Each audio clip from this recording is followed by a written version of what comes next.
Brian and Lacey Randle seemed like the perfect couple, successful, respected, and deeply rooted in their Alabama hometown. But when Lacey exposed Brian's affair with his 23-year-old niece Amber during a family reunion, the shocking revelation shattered their carefully constructed life. Within weeks, one family member would vanish, another would stand trial for murder, and a once-beloved family gathering would be remembered as the beginning of a horrifying descent into betrayal, obsession, and cold-blooded violence. In the quiet town of Wetumpka, Alabama, life moved at a gentle pace. The air was thick with humidity, church bells rang on Sundays, and everyone knew their neighbors by name. It was a place where people didn't lock their doors at night, and gossip traveled faster than the mail.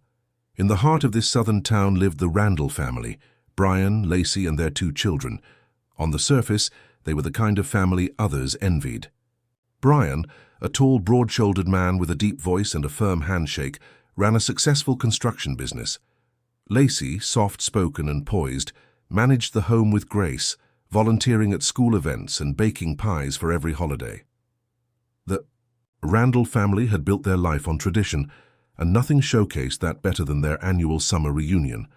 For nearly a decade, every July brought dozens of extended relatives from neighboring towns and states to their 10-acre estate on the outskirts of Wetumpka.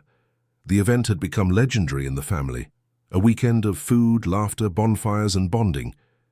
Guests stayed in tents, RVs, and the guest house in the back, which once belonged to Brian's grandfather. The 2023 reunion started like all the others. Cars pulled into the long gravel driveway, children ran barefoot across the lawn, and tables groaned under the weight of casseroles and cornbread. There were games, family trivia contests, and old photo albums passed around. But as people mingled and posed for group pictures in matching T-shirts, an invisible thread of tension was beginning to unravel in the background, one that no one noticed until it was too late. Among the guests was Amber Randle, a 23-year-old, nursing student and the daughter of Brian's older brother. She had recently returned to Alabama after a few rocky years in Tennessee. Her mother had passed away from cancer the year before, and Amber had decided to reconnect with family after years of distance. Brian had welcomed her back with open arms, even offering her the guest house as a temporary place to stay while she figured things out. Lacey, ever the gracious hostess, had helped Amber settle in, giving her linens, groceries, and even a spare key to the main house. Amber quickly became a favorite among the younger cousins. With her infectious laugh and carefree spirit, she seemed to be a burst of energy that the family needed. But some noticed how often she lingered near Brian, how her eyes followed him when he spoke, how the two disappeared for long stretches during the afternoons. Lacey brushed off the unease at first. Amber was family after all, and Brian had always been good with people, but a quiet discomfort began to take root in her heart. No one knew it then, but beneath the smiles and laughter, a dangerous secret had already taken hold. A line had been crossed long before the reunion began, and with each cheerful group photo and shared memory, the fuse burned shorter. What began as a celebration of family would soon become the scene of betrayal, scandal, and eventually murder. After the reunion, guests packed their things and returned to their lives. The Randle property quieted down. The laughter and music faded, replaced by the chirping of cicadas and the creak of the front porch swing. But the unease that Lacey had felt during the weekend hadn't gone anywhere. In fact, it had only grown stronger. Something didn't sit right with her, and she couldn't shake the feeling that the world she had built with Brian was starting to crack beneath her feet. In the May days following the reunion, Lacey found herself watching Brian more closely. His habits had changed.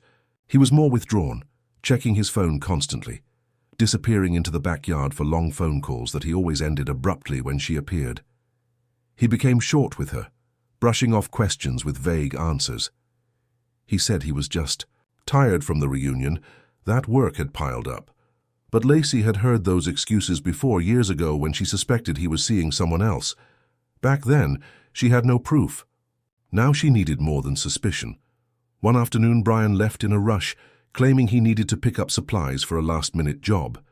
Curious, Lacey waited an hour, then walked out to his truck, parked crooked in the driveway.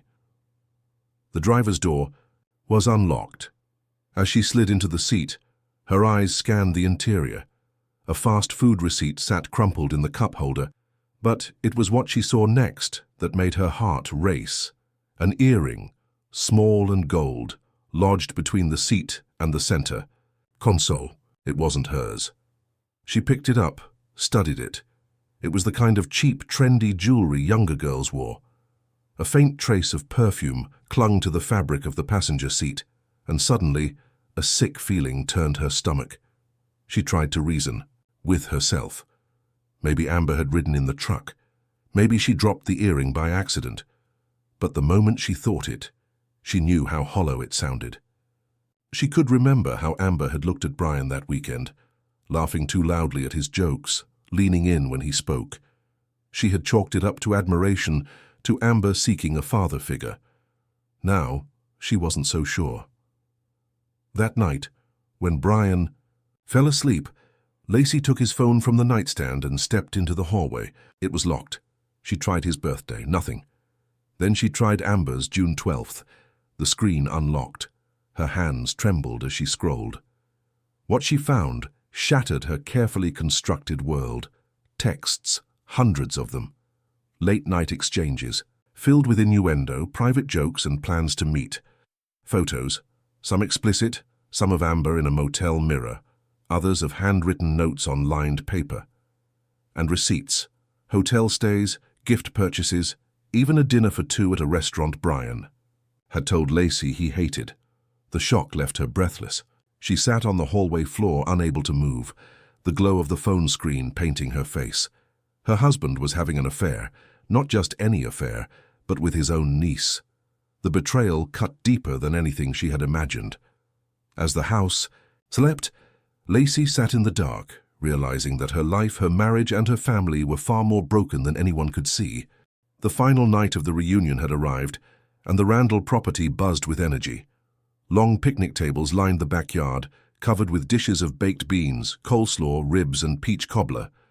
Folding chairs surrounded a fire pit, where younger cousins roasted marshmallows, while older relatives sipped sweet tea and bourbon from red plastic cups. Laughter echoed across the fields, but underneath the cheerful noise, Lacey Randle felt a cold, steady rage pulsing beneath her skin. She had spent the entire day pretending, smiling, laughing, handing out plates of food, all while knowing the truth. Every glance between Brian and Amber, every whispered word shared between them now seemed like a taunt. They were continuing the charade, unbothered, bold even, as if their secret would remain hidden forever. But Lacey had made a decision. Tonight, everything would come to light. Just after sunset, when everyone had settled in around the fire and the fireworks were being set up near the edge of the field, Lacey stood up from her chair, wine glass in hand. She tapped it with a fork until the clinking drew everyone's attention. Conversations faded, and dozens of curious faces turned to her. Brian looked up from where he was standing beside the grill, a forced smile on his face. Amber, sitting on a blanket nearby, froze. Lacey began to speak, her voice calm, almost too calm. She thanked everyone for coming, mentioned how good it was to see the family all together again, and then she paused. She reached into her back pocket and pulled out Brian's phone, holding it up for all to see. The crowd was confused, unsure of what was happening. And then, with deliberate care, Lacey began reading aloud. The first text she read was flirtatious, the next more intimate. Then came one that removed all doubt, Amber asking Brian when they could meet again, saying she missed the way he touched her. Gasps rippled through the group. Some people stood up, others looked away, embarrassed, unable to process what they were hearing. Amber's face turned pale. Brian shouted something, but Lacey ignored him and kept reading. By the time she was finished, the fire crackled in silence. Amber grabbed her bag and ran toward the guest house, covering her face. Brian chased after her, shouting that it wasn't what it looked like. Family members stood in stunned disbelief, some comforting each other, others calling out angrily. A few took Lacey's side immediately, others demanded answers from Brian. The unity of the reunion shattered in an instant. Within minutes, the shouting grew louder. Someone called the police, fearing a fight was breaking out. Officers arrived just as Amber locked herself inside the guest house, and Brian stood in the driveway, red-faced and breathless. No arrests were made, but the damage was done. That night, the Randle family didn't set off fireworks. Instead, the family that once prided itself on togetherness left in silence, packing up their things and driving away under a moonlit sky. What was meant to be a celebration had become a public unraveling, and though the party had ended, the true disaster was only just beginning. Days turned into weeks, and the chaos left behind from the reunion lingered like a thick fog over the Randle property. The once vibrant home felt hollow. The guest house where Amber had stayed remained locked and quiet. Brian insisted that Amber needed space, that she had left town to avoid the humiliation. Lacey didn't believe him. She hadn't seen or heard from Amber since that explosive night. Amber's phone had gone straight to voicemail. Her social media accounts went dark. She had seemingly vanished. At first, no one wanted to believe something terrible had happened. The family, already fractured, whispered theories among themselves. Maybe Amber ran off, maybe she went back to Tennessee. But as the days stretched into a week with no sign of her, concern grew. Then her car was found abandoned along a remote, dirt road near the Tallapoosa River. Its doors locked, keys missing, and no trace of Amber inside. Her purse was still in the back seat, untouched. Police were notified, and a formal missing persons case was opened. Officers questioned everyone, starting with Brian. His story was simple. Amber had told him she was leaving town to stay with a friend. He said she packed quickly, looked upset, and didn't say where she was going. He claimed they hadn't spoken since. His tone was flat, practiced. Lacey watched from a distance as the investigation unfolded. She had already filed for divorce and moved out, taking the children with her. She didn't trust Brian anymore, not with the truth, not with their lives. But even away from him, her instincts wouldn't let her rest. Something told her this wasn't just a disappearance. Something worse had happened. She gathered everything she had found, texts, photos, screenshots, receipts, and handed it all to the investigators. She told them about the earring, the motel stays, the fights behind closed doors. Her information painted a darker picture than the one Brian had offered. Detectives began to take a closer look. As suspicions circled around, Brian, he stayed unusually calm. He continued going to work, barely acknowledging the flyers with Amber's face on them. He didn't attend the prayer vigil the family organized. He didn't respond to media requests. He remained a ghost in plain sight. Then, 3 weeks after Amber's disappearance, a local fisherman stumbled upon something strange near the riverbank. A large waterlogged tarp snagged on a downed tree. The smell hit him before he saw what was inside. He called authorities immediately. Inside the tarp was the decomposed body of a young woman, wrapped in chains and duct tape. It was Amber. The autopsy revealed blunt force trauma to her skull and signs of strangulation. The medical examiner estimated she had been killed shortly after the reunion. Forensics discovered tiny fibers and trace amounts of blood in the bed of Brian's truck that matched Amber's DNA. Surveillance footage surfaced from a hardware store, showing Brian purchasing duct tape, chains, and plastic sheeting just days after Amber was last seen. With this evidence, police arrested Brian Randle. The man, once seen as a family man, a provider, and a respected member of the community, was now at the center of a murder investigation. The truth was darker than anyone had imagined.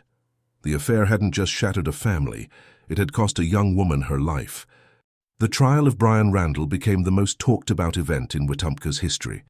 Every day, reporters lined the courthouse steps, and locals whispered updates over coffee and gas station counters. The story had everything: betrayal, family secrets, and a murder that tore generations apart. The man who once hosted cheerful reunions and grilled burgers for dozens of smiling relatives now entered the courtroom in shackles and an orange jumpsuit, eyes sunken, face pale. The prosecution built a compelling case, piece by piece. They detailed Brian's months-long affair with his niece Amber, exposing how he had manipulated her emotionally and isolated her from the rest of the family. Witnesses testified about how close they had seemed at the reunion, how Amber had been living on the property, how Brian had offered her help after her mother died. The digital evidence, text messages, photos, and emails showed a clear pattern of grooming and control. The hardware store receipt and security footage placed Brian at the scene days before Amber disappeared. Forensic experts testified that fibers from the tarp and tape matched those found in his garage. His DNA was on the chains used to weigh Amber's body down. In court, Lacey sat silently behind the prosecution, her expression unreadable. She refused to look at her husband. She had already mourned him. What remained was duty, to Amber, to her children, to the truth. Brian's defense tried to claim that Amber's death was an accident, that the relationship had been consensual and secretive, but not criminal.